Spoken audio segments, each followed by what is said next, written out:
I was playing guitar on Viva Las Vegas, I believe it was.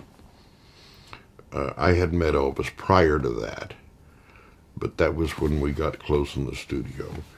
He liked what I did on the song. But he and I, over the years, have worked a lot together and a lot of time spent together. When his baby was born, Lisa Marie, he called me up and I went up to his house, and all we did for hours was sit and play with the baby. You know, we would do that once a week. We were just good buddies. Memories pressed between the pages of my mind. Well, to tell you the truth, I can't recall. Yes, I can too. I met Mac he was working in the office of Liberty Records, and he was miserable. And we got to be buddies, and he came out and stayed at my house for quite some time, and then we started. He would come out when I was arranging and whatnot out to my office, so we wrote Memories.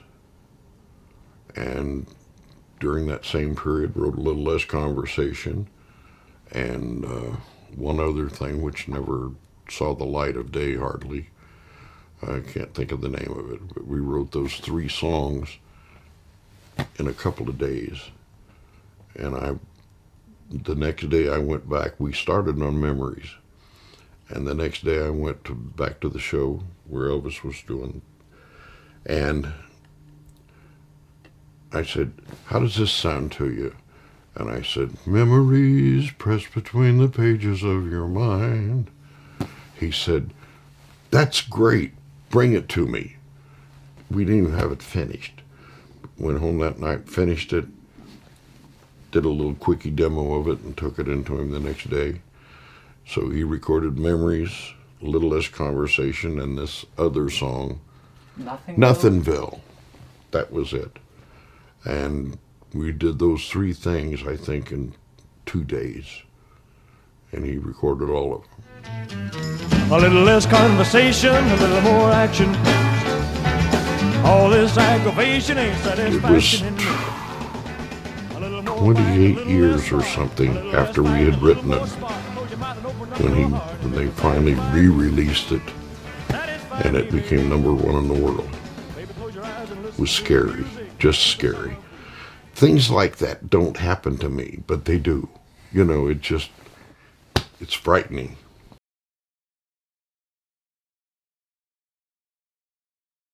I have played every kind of music in the world, you know.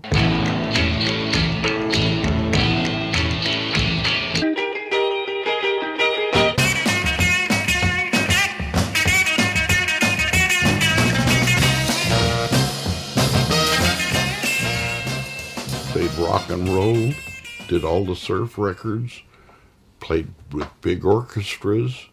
They needed somebody in a small group that knew what the hell they were doing in a studio, you know, and that was me.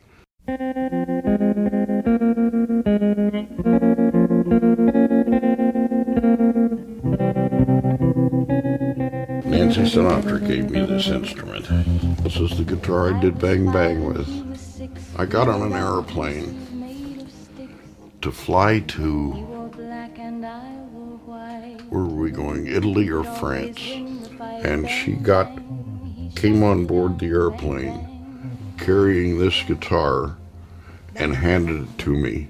It's a Gibson 335, which is just an unheard of guitar. I mean, it's unbelievable. It's great.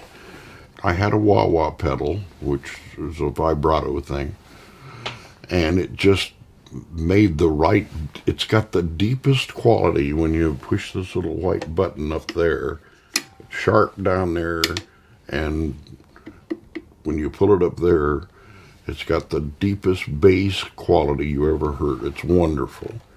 And it just made the right sound for the particular piece. Bang, bang, I shot you down, bang, bang, you hit the ground, bang, bang, that awful sound, bang, bang. And it consequently is in Kill Bill, isn't it? Yeah. So this guitar has been around a while.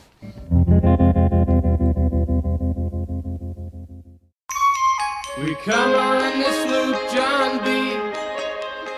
We were doing a Beach Boys session, and on the session was a song called Sloop John B. And Brian wanted an electric 12-string guitar on it. And I didn't have an electric 12-string. Nobody had an electric 12-string. I mean, not studio players. So he said, well, we need one. So he sent out to Wallach's Music City, bought me a Gibson 12-string electric and an amplifier, and brought it in, and I sat there and played the solo on Sloop John B. I wanna go home. And when the session was all over, I said, thank you very much, and Brian handed me $500 and said, don't forget to take your guitar and amp. And I did. End of story.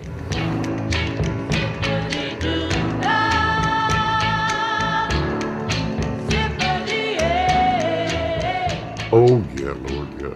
I did a lot of things for Spectre. We did Bobby Sox and the Blue Jeans. I played fuzz tone guitar by pulling two 6L6 tubes out of my amp with that one. I remember that very well. Spectre was looking for a new sound. Boy, it fuzzed up.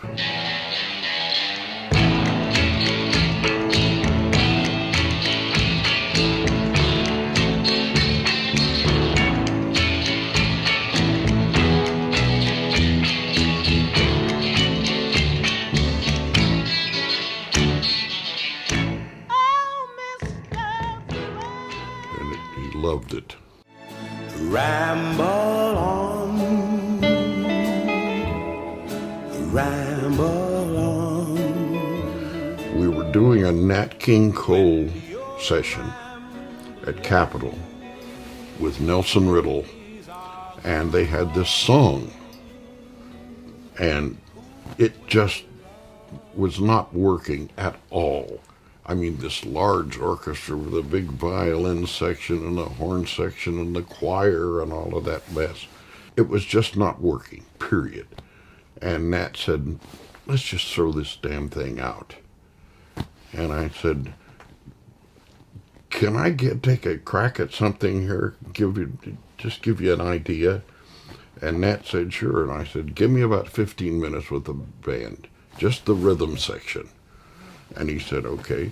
So they took a break, and we put together this little countrified thing, and I played ba-da-da-da-do-do-do on guitar. He came back in, and we recorded Ramblin' Rose, which was one of his biggest hits.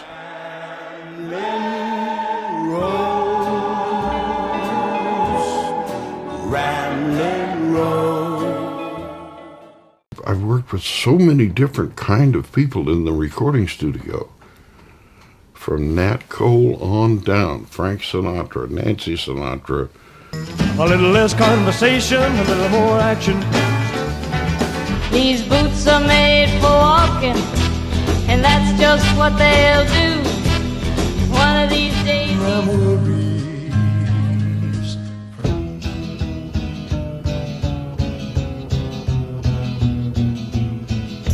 Sliding bass. Chuck Berghofer played that. That was just an idea that struck me, and I said, why don't we go from here down to here, down to here, down to here, you know? And Chuck said, I've never done that in my life. And I said, I know, but we're going to try it. And it was the keynote of the record, actually. Well, first of all, I was working with Lee on several projects. And he called one day and said, how would you like to record a skinny Italian girl? And I said, a skinny Italian girl? And he said, yeah. Nancy Sinatra is going to be produced by me and arranged by you. So a few weeks later, went to Nancy's house, and we were picking songs, and she picked Boots, which was Lee's song. And he said, no, it's a guy's song. You can't record that. And she said, I'm going to record that song. And Lee fought her tooth and nail. And he said, you don't really want to record that. And she said, I am going to record that song. So we recorded Boots. One take. Bad notes and all. And it was the one song on the session that was a monster hit. She's always right. These boots are made for walking, and that's just what they'll do. One of these days these boots are gonna walk all over you. Billy Strange really turns me on. He can boogaloo from night till dawn, yeah, yeah.